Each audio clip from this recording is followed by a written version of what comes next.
We are here today with another call for Graceful Touch Speaks Out, where we speak with those who are passionate about health and wellness industry in one way or another. Now, I've got a special guest with us today who has written a book that just totally fascinates me, the title. It's called Blessed with a Brain Tumor. And my guest will be Will Pye. He is a transitional coach who specializes in helping others acclimatize their pain and traumas into radical gratitude. Will Pye, go ahead and come on in and welcome to the call. Thank you, Guy. It's great to be here. It's good to have you here as well. So I do have a question before we get started. And can you explain to me what a transitional coach is? Well, it's actually a transformational coach. Transformational coach is? Basically, I support people at various points in their life, often in times of great suffering or difficulty, whether it's a health challenge, mental health or physical health, or losing jobs or divorces, or that seems to be a lot of the people that I work with. They're in a point of great suffering or a spiritual emergency or a spiritual emergence. And as a transformational coach, I hold space for people and support them, facilitate them in creating transformation in every domain of their life, in their physical body, in their subtle energy system, in their emotional body, and in their outer life, in their relationships, in their jobs, and so on. Okay. So is the book that you wrote that is Blessed by a Brain Tumor kind of a culmination, or how does that relate to being a transformational coach? Well, the subtitle of Blessed with a Brain Tumor is realizing it's all gift and learning to receive. And this is basically pointing to the idea, which is a foundational part of my philosophy, that life is happening for us. And that includes the shitty stuff, the real difficulties, pain, depression, potentially terminal illnesses. And in fact, the times of greatest darkness and greatest suffering are the times of greatest potency and potential for transformation. And that's really, for me, what alchemy is allowing our own loving awareness to meet those suffering parts of our being, and in so doing to transform them. Got it. Now, as I understand it, this book title has personal application or personal investment. It's coming like from personal experience in some way? Absolutely. Yeah, I was diagnosed with a brain tumor in 2011. And still here today, which is obviously a pleasing outcome. And the moment that I was diagnosed, I had this sense of, this will make a really great story, because my immediate response was not one of doom or gloom or anxiety or stress, which I think is a common reaction to such news, but rather there was a sense of potential. And that, because my experience in life has been that the greatest challenges have been the greatest opportunities to learn, to heal. And I had the sense that, I'll resolve this, and I'll be able to help others resolve their own. I thought I'd be able to focus on cancer or terminal conditions, but as it is, I help people in all manner of circumstances. I'm going to stop you for just 1 second, and that is because you said something that I thought was just amazing. My greatest challenges are my greatest opportunities. Did I get that right? Yeah. Yes. And that began with my parents went through quite a brutal, bitter divorce from about I was 11 to 13. And it was horrific and a really tough time for my whole family and my sister and myself. But there was some part of me was aware that this was somehow good, that it was going to help me really sort of turbocharge my individuation. Obviously, 11 to 13, you're going through puberty and separating from the family and becoming your own person. And it kind of turbocharged that process such that I really ruthlessly rejected all that I had been brought up with, all that society and my parents had told me was true about reality, and was inspired to really go on the search to understand what this crazy world is all about. So the concepts and the thought processes put into Blessed by a Brain Tumor actually can catalyze a catalyst back to even your childhood, where you had this foundational thought process of looking at negative in a positive light way back then. Then you come forward in 2011 and you get your own individualized, not that you don't, within a divorce, everybody's involved. I know I've experienced that in my own life, but you then come forward to 2011 when you get a doctor's report that you did not want to receive. Mm-hmm. Awesome. Yeah. Now, and 2011, it was also true that over the 10 years prior to the diagnosis, I'd been studying mind-body medicine, I'd been studying energy healing, I'd been studying consciousness, I'd been meditating, doing yoga. I'd become a vegetarian for many years by that point. I actually started eating meat again after I was diagnosed, but that's a whole other story. But that 10 years of what I thought was just curiosity, right? Like, I'm going to this energy healing seminar or training to find out what's possible with the power of the mind, rather than because I thought I had anything particular to heal myself. But obviously on some deep level, I knew, as my Zen teacher, Jumpo Dennis Kelly Roshi, said at the time,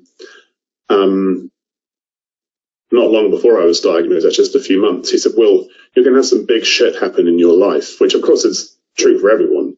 We will all have some big shit happen in our life at some point or other. Sure. Well, and so it was really curious to look back and go, oh, I kind of prepared for this somehow. I prepared for this moment. Yeah. Sure. And that was over a decade ago that this has been, that you were diagnosed, right? Yeah. 2011. Yeah. And 2 to 3 years is the median survival rate for people diagnosed with this particular type of brain tumor. So I've been very fortunate to be surviving this long, and hopefully I will have many more years to enjoy. Awesome. And talk to me about the years between 2011 and 2023, where we are today. How have they shaped it? How do they play a part in Blessed by a Brain Tumor? Well, the book I wrote fairly soon after the diagnosis. I was literally lying in the hospital bed in the minutes after the doctor had said, you've got a lump in your brain. And I thought, Blessed with a Brain Tumor, for some, it just sounded like a good title, a slightly cheeky, slightly provocative title. And I thought a great narrative, a great story, essentially, true story on which I could hang some wisdom and some helpful perspectives for people. And so I wrote the book and then got around to promoting it. And I ended up traveling around the US and Europe and talking to lots of cancer support communities and spiritual groups and personal development groups, and through that, really, a new career developed, which was coaching and teaching. I'd been working in fundraising for many years. I had my own business at the time of the diagnosis. I just gave that over to I made my team leader manager of that business and said, look after it. And if it's still here in a year, that'd be great. But I'm not attached to that. I'm going to focus on this book and doing what I really love, which is working with groups. And I ended up doing retreats in Tennessee, in Scotland, in Italy, and talking to groups all around the world, which I found was really my passion and purpose. And I felt so much joy and goodness doing that work, serving others in their transformation, that I felt really this was the greatest opportunity in the diagnosis and the healing process. It was sort of an initiation, if you like, into a new way of being and a new way of living and serving. So, do you believe that the book speaks more to I just got the message that I have a brain tumor, or I've got a terminal illness, or the person going directly through the trauma? Or do you believe the book talks to people that are, the spouse of the individual, the family members, the support group? Or do you believe, you're reaching both audiences within what you've provided in your content? I hope both. I've certainly had readers who have been diagnosed with a brain tumor themselves speak of how inspiring and informative they found it. And I also have had family members say that they found it really helpful for themselves and their partner and so on. So, yeah, I've been fortunate to connect with and contribute something positive to the lives of both family members and patients themselves. But ultimately, it's really about life in general rather than just brain tumors. There's a Max Planck quote, the founding father of quantum mechanics. He said, he was a fan of the Tao Te Ching, and he said, when we change the way we look at things, the things we look at change. And that's really the guiding principle behind alchemy, is that when we change our perception, when we change our habitual thoughts about the world, about ourselves, and about a particular situation, then we actually inform the unified field or the wave potential, if you like, that is the basis of all this apparently physical reality that's arising and falling away every moment, though it looks kind of solid the way our brains structure it. And I find that to be a really profoundly powerful principle. And I think that's what the book is pointing people to, with, not just as a theory, but with like, well, this is how I applied it to this fairly challenging circumstance. And that perspective, if I'm diagnosed with a potentially terminal condition and I'm super stressed and fearful, that is, psychoneuroimmunologically speaking, not a helpful response for the body. But if I'm responding with able to maintain some equanimity and even joy and deep peace, that's a really helpful, that's the best way to activate a strong immune response. So it's actually a very practical, pragmatic way of responding to a potentially highly stressful situation. Within the book, if I read the book and I could only get one gold nugget out of it, and the entire book, I could only pull one thing out of it, what would you want that one thing to be if you were able to tell me what that one thing that you wanted me to get? The power of your mind, the power of your consciousness, and that in opening up to receiving the love that surrounds us, the positive energy, if you like, that surrounds us, we change our world, and we change the world of our friends and our family and our community. Awesome. So how I look at something, how I view something can make a difference, a world of difference, a life of difference for me. Yeah, for sure. Got it. We tend to, as humans, we tend to suffer not events themselves, but the story that we tell or the meaning that we make of the events. So someone says something to me and it feels like they're rejecting me, so I tell the story, perhaps unconsciously or subconsciously, that they're rejecting me, and so then I suffer being rejected. But they may not actually be rejecting me; they may just be doing what they're doing, and it happens to resemble an incident that happened in my life many years ago, or whatever it might be. So being very aware of the meaning that we're giving events.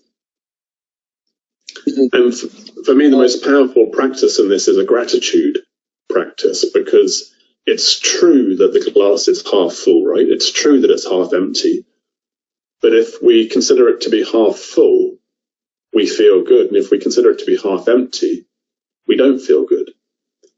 So gratitude for me is like a sort of mental hygiene practice, just as physical exercise is a basic physical health practice to get the blood flowing and energy moving through the body. Can you give me like one or two? Because I've gone in my own life, I've gone through depressive times in my life, and it seems like when that dark cloud is over my head, no matter what people encourage or say, I've still got that dark cloud over my head. I have a feeling I'm not the only one in that boat. No, absolutely not. Depression is a very, very, very common experience, and is an epidemic globally, especially in the Western world. So I think we're kind of waking up to that it's actually not an unusual thing or an extreme mental health condition. It's very common to experience depression, and when we're in the midst of it, it can seem very difficult to shift that. And I suggest that one helpful strategy is to not be trying to shift it, not be trying to push it away or transform it, because what we're really doing then when we're condemning that heaviness in our heart or the lethargy or the hopelessness or however it particularly shows up for our nervous system. For me, it was a real heaviness in the heart, like a pain in the heart. And I would go through periods of intense spiritual practice of yoga and meditation and exercise and so on, and gain some relief. And then it would return. That cloud would once again, or the black dog, as some people call it, would return. And one day amidst the frustration and observing the resistance to that feeling, I had this very counterintuitive feeling to be grateful for it. So I kind of, almost literally on my knees, I figuratively turned to my pain, to my suffering, to my depression, and I said, thank you. Thank you for showing up. And in that moment, there was a softening and a loosening, and there was more awareness and love brought into that dark place in my nervous system, in my emotional body, and in my physical body. And interesting. So yeah, so it was like really allowing it to be there. Yeah, so not necessarily enjoying it per se, no, but accepting. Still, yeah, exactly. So it still feels pretty unpleasant, and the human mind is kind of stuck in a bind, in that it's strongly conditioned to be desiring pleasure or good feeling and being very averse to or pushing away bad feeling or pain. Well, it just, that only makes sense. It seems like that, I don't want anything that's painful, and I just want nice, good stuff. But it is part of the human equation, both sides. Yeah, there's an intelligence in it, of course. Like if I'm, yes, and sometimes it's a really profound intelligence. Like if I touch a hot plate, that pain causes me to drop it immediately before I damage my skin of my fingers or whatever. And it could be an intuition with a person that I get a bad feeling about them, and I desire to move away from them, to protect myself from them, or the opposite. You meet someone and you just have this really great feeling being with them, and it's like, oh yeah, this is a nourishing energy field to spend time with.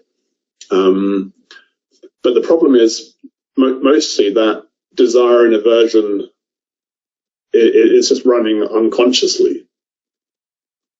And our depressed parts or our anxious parts want to be met. They want attention. They want awareness. If we imagine that our depressed self is maybe me at 14, or maybe the first time I experienced too much anger that I couldn't handle, and so I suppressed it. Often that's where depression comes from. I found in my experience and from other people that there's an anger which we are unwilling to feel because it feels like it would overwhelm us or destroy us. Like literally, an immature nervous system, strong anger. Maybe we've had a parent or a teacher do something that's outrageous, and we feel such fury and anger, but we aren't able to safely and healthily express it. And so we stuff it down in our energy system, and that then manifests as depression many years later, generally. So trauma often will manifest as depression down the track. And the resolution for that, in my experience, is to actually get to the core of it, to allow our awareness to touch the very core of it, which involves sitting with it for a while.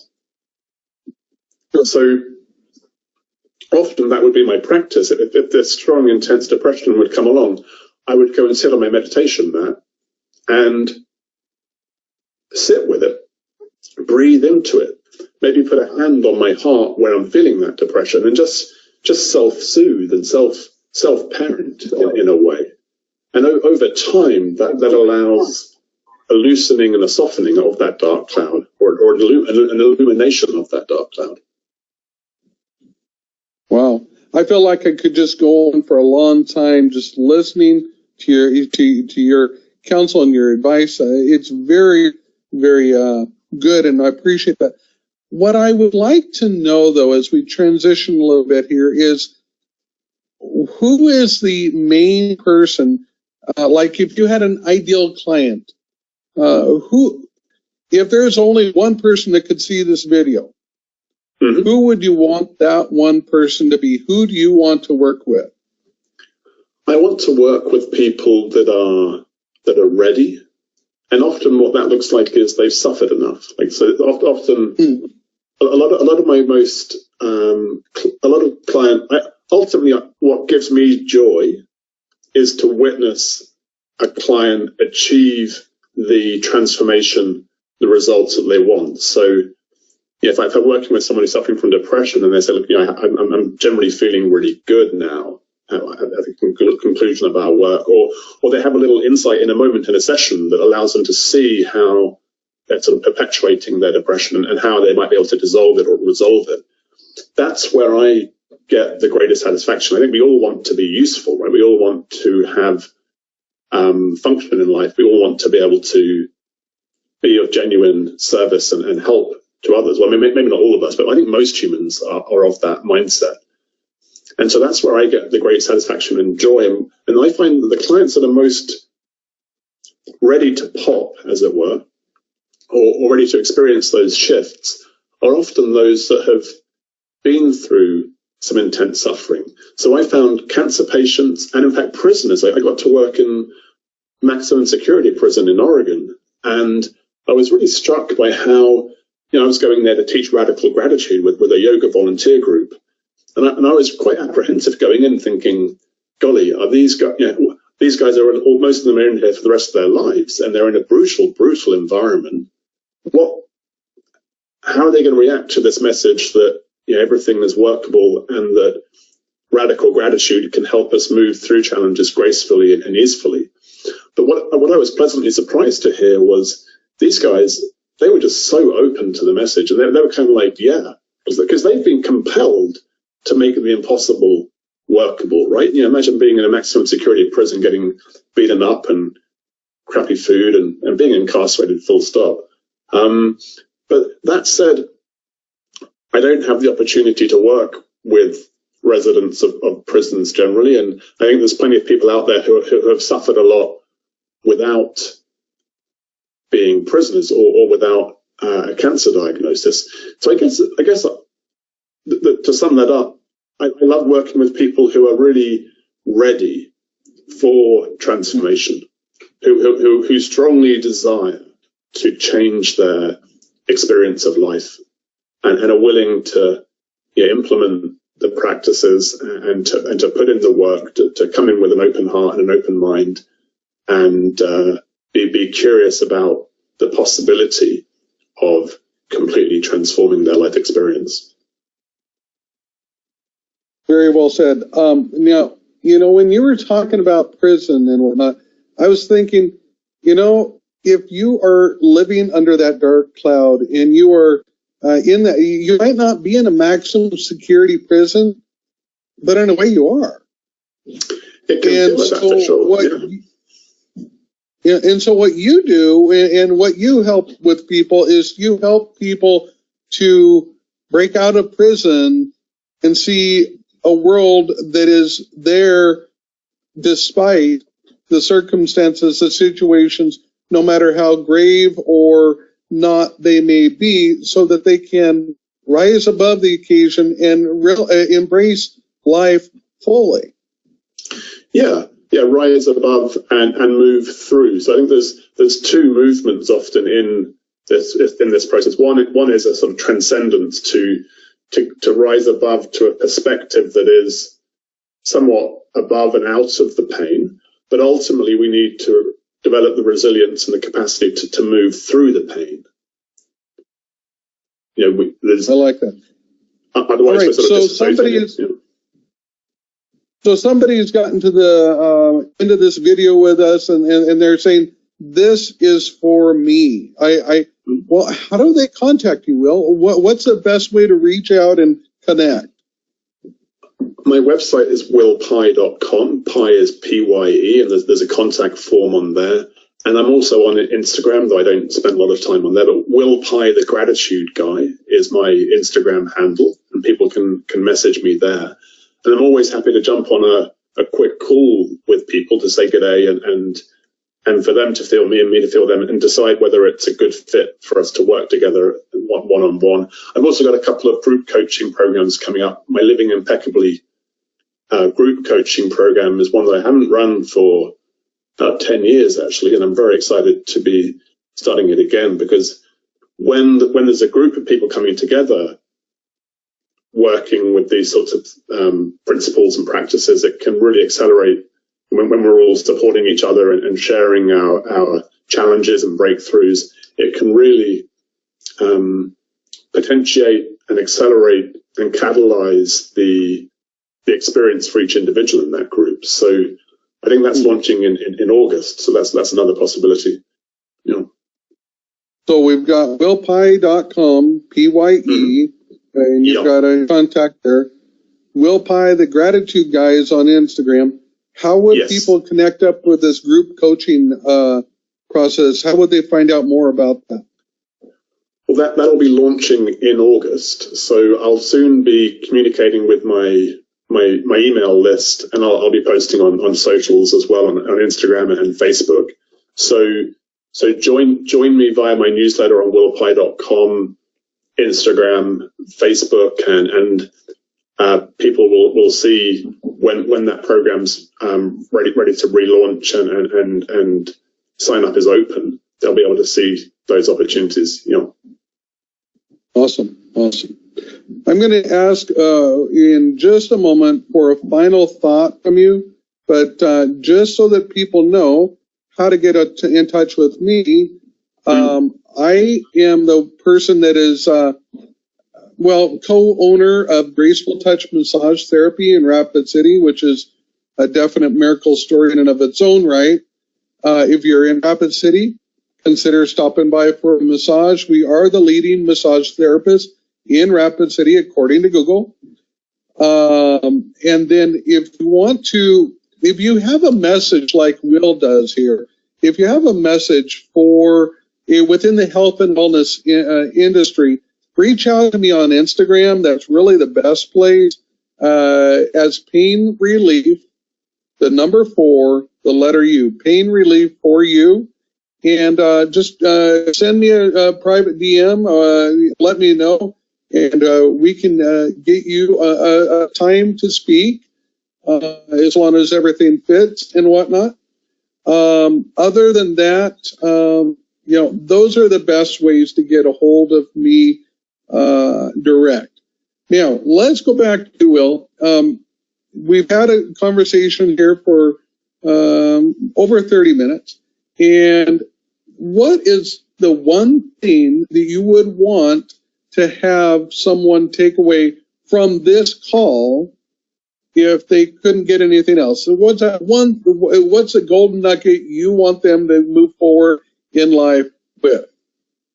I would invite everyone listening and watching to consider an act of kindness and gentleness they can give themselves in the next 24 hours. Is it to have a massage in Rapid City? Is it to go for a walk in nature? Is it to take up that gratitude practice again, or to recommence your meditation practice? Connect with a friend maybe you haven't seen for a while. Do something that's going to nourish your heart and soul, and just be kind and gentle with yourself, because it can be a pretty rough world out there at times, and we need to get into the habit of looking after ourselves and being gentle and kind with ourselves. Awesome. Well, I just want to say thank you once again for coming out and sharing your story. This will be going out to social medias and whatnot. Thank you, Guy. I appreciate your patience. I'm glad we got it to work. Absolutely. And look forward to continue with you more out on socials and just sharing our circles together. Mm-hmm.